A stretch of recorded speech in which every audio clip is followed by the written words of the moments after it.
All right, students. So we're going to do a little tour of the room.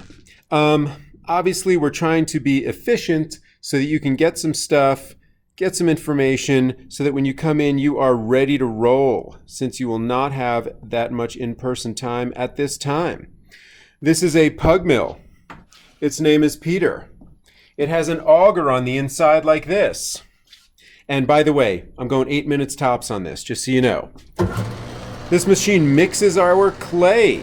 We also recycle our clay. So this is wet clay that gets shoveled into, scooped into here, and mixed with the drier clay.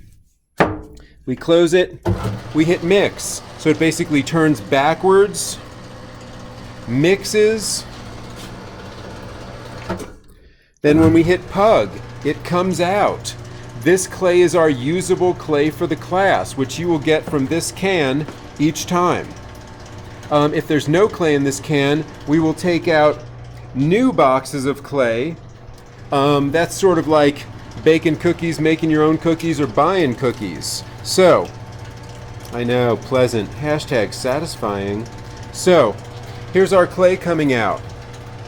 This clay is ready for use in your class. So you will get clay from this can. Typically that can is covered. We also get clay from boxes. These bags are in the boxes. So what I'm going to do now is basically show you how this slab roller works. All right. Sorry. This is our slab roller. I'm going to pull a piece of clay out for you guys to use.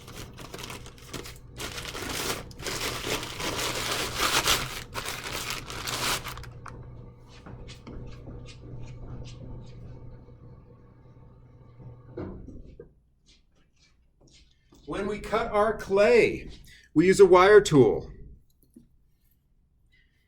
It cuts right through. If we use a knife, it's very hard to cut that clay through. We wrap this up so it doesn't dry out. Your clay will go on this canvas. This board has a canvas attached to it, which is why there is extra canvas on this table also. So on this slab roller, you will put an extra piece of canvas down. You will put your clay right here. Then you will start to turn this wheel. You can hold your clay to get it started and then remove your hand. We don't want a flat hand.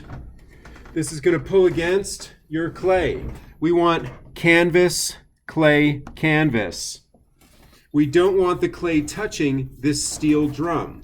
So for example here, if the clay touches this steel drum without this canvas, it will stick to it a lot.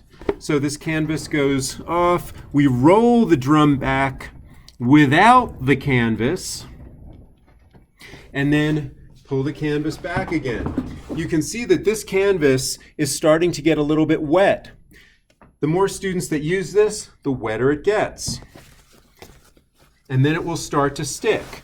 Now, the magic, the reason this is on an extra canvas is so I can lift it, pull it back, and it is fine. This can be a little dusty in this area. If it gets too dusty, you can hit this fan. This fan will pull the dust that way so that you're not breathing the dust. Sometimes we even prop the door so that the air just pulls through and gets that dust out of the room. So this is how you're creating a slab that you can then use for your logos. Couldn't think of it. Okay, so that's your basic idea here. That's what it looks like. Now, in the back of the room, remember this was our pug mill. I have another slab roller that is a smaller version, but it does the same thing.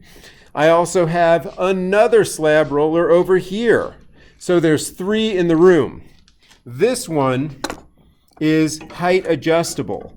So you can turn and adjust the thickness. That's with these. I can adjust the thickness. I can also see that in here there's an arrow which tells me where and how thick that slab is going to be. So this one has 2 rollers And when you turn it, the rollers pull the clay through. So it's a little bit of a different system.